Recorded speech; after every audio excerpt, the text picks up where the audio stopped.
Ragnarok एक कहानी दुनिया के अंत की, एक भविष्यवाणी जिसको पूरा होने से रोकने के लिए ओडिन ने अपनी पूरी जिंदगी ज्ञान पाने में लगा दी, लेकिन फिर भी इसे नहीं रोक पाया। तो आज बात करते हैं उसी की। ये तुम्हारे लिए रैग्नारॉक पे क्रैश कोर्स है, तो इस इवेंट से अलग जो भी गॉड्स और उनकी हरकतें हैं उन्हें यहाँ मैं डिटेल में नहीं बताऊंगा। तो एक काम करना, माइथोलॉजी वाली प्लेलिस्ट जो ऊपर शो हो रही होगी उसमें से नॉर्स माइथोलॉजी पे जो मेरा सेपरेट वीडियो है वो देख लेना। तो हेलो वेबटास्टिक फैंस, मेरा नाम है सत्यम मिश्रा और समय को सर आंखों पर रखते हुए आते हैं रैग्नारॉक पे। तो रैग्नारॉक का आगमन जुड़ा हुआ था बाल्डर से।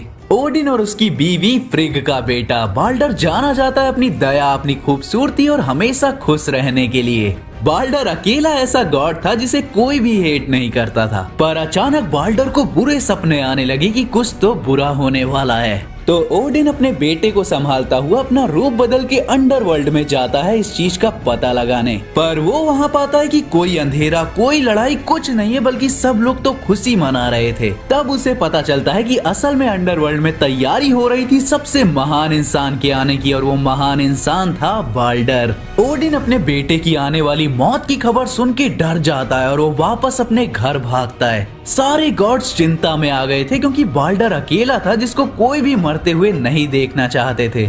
तो उसकी माँ फ्रिग पूरी दुनिया का चक्कर लगाती है और हर जिंदा और नश्वर चीजों से वचन लेती है कि कोई भी बाल्डर को नहीं मारेगा या नुकसान पहुंचाएगा। और बाल्डर को अब किसी चीज से चोट तक भी नहीं लगती थी। पर तभी लोकी अपना रूप बदल के फ्रिग के पास जाता है और उससे पूछता है कि क्या कोई चीज बाल्डर को नुकसान नहीं पहुंचा सकती। और फ्रिग उसको हाँ में जवाब देती है, पर वो बताती है कि उसने मीस्ट लटो से वचन नहीं लिया, पर इतना छोटा सा पौधा क्या कर लेगा बाल्डर का। लोकी ने फिर उस पौधे से एक तेज धार वाला छोटा सा हथियार बनाया और पहुंच गया सभा में, जहां सारे गॉड्स बाल्डर पे अलग अलग चीजें फेंक के टेस्ट कर रहे थे। वहां उसने बाल्डर के अंधे भाई को देखा और उससे बोला कि जब सब मजे ले रहे हैं तो तू अकेला क्यों बैठा हुआ है। लोकी ने वो हथियार उसके हाथ में दिया और उसका हाथ पकड़ के उसे बताया कि कहाँ फेंकना है। और जैसे ही मीस्ट लटो बाल्डर के शरीर पे लगी, बाल्डर वहीं मर गया। और सब गॉड समझ गए कि भविष्यवाणी की शुरुआत हो चुकी है। बाल्डर की मौत ही रैग्नारॉक की शुरुआत है, और इसकी शुरुआत हुई इंसानों की जगह पे। सारे इंसान शांति से गॉड्स की सुरक्षा में जी रहे थे, तभी सर्दियों की आहट समय से पहले ही उनके घरों तक आ गई। उनकी फसलें तबाह हो गई और उनके पास रास्ते नहीं बचे आने वाले संकट से बचने के लिए।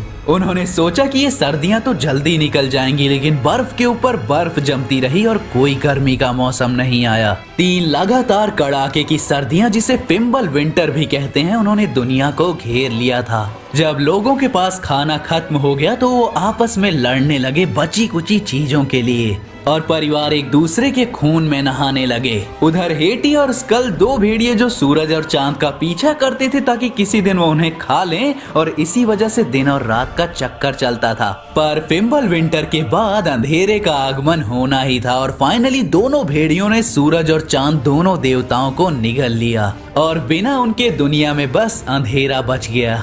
इग्ड्रासील, वो पेड़ जिसके चारों तरफ 9 रेल्म्स बसती थी, उसमें दरारें आने लगी। लोकी के बेटे जायंट वुल्फ फेनरीर की चेन टूट गई और वो आखिरकार गॉड्स के कब्जे से आजाद हो गया। यॉर्मनगंडर, जो भी लोकी का बेटा था, वो सांप इतना लंबा था कि वो पूरी अर्थ को लपेटे हुआ था। उसने सुनामी लाना चालू कर दिया और उसके जहर से पूरा पानी, उसको पीने वाले और उसमें रहने वाले जीव सब मर गए। और लोकी तैयार था जायंट्स का बदला लेने और एसगार्ड के देवताओं को हमेशा के लिए खत्म करने के लिए। वो अपनी तीसरी बेटी अंडरवर्ल्ड की क्वीन हेल के पास गया और वहाँ उसने लोकी को एक पूरी आर्मी दी इस युद्ध में साथ ले जाने को। यहाँ बस वो लोग आते थे जिन्हें वेल्हाला में जगह नहीं मिलती थी, तो वो सब युद्ध में लड़के मरने को तैयार थे ताकि फिर उन लाशों का स्वागत वेल्हाला में होगा। सर्टर अपनी जलती हुई तलवार लिए अपनी आर्मी को लेके इस युद्ध का हिस्सा बनने आ रहा था। वहीं योटनहाइम के जायंट्स भी अपने रास्ते में थे, फाइनली गॉड से उन सभी पुराने खून खराबे का बदला लेने के लिए।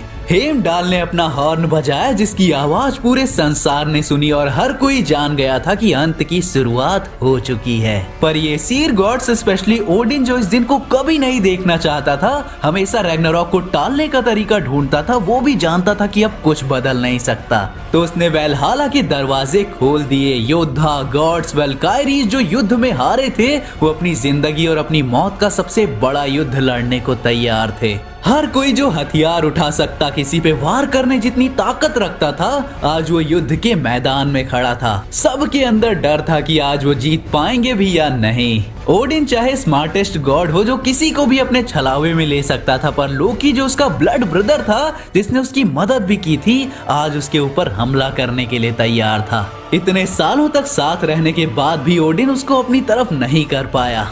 ये महायुद्ध अब शुरू होने पे था और ये वीडियो भी यहीं खत्म होता है। तो रैग्नारॉक की सेकंड पार्ट में हम इस युद्ध को खत्म करेंगे, तो इंतजार करना। और तब तक जिन्होंने नॉर्स माइथोलॉजी वाला वीडियो नहीं देखा है, वो प्लेलिस्ट पे जाके उस वीडियो को जरूर देखना। चाहो तो उस वीडियो की लिंक मैं कमेंट सेक्शन में भी दे दूंगा, क्योंकि तुम इसको मिस नहीं करना चाहोगे। तो मिलते हैं रैग्नारॉक के युद्ध के साथ। पॉपकॉर्न साथ में तैयार रखना और हाँ, कमेंट में रैग्नारॉक पार्ट 2 जरूर कमेंट कर देना।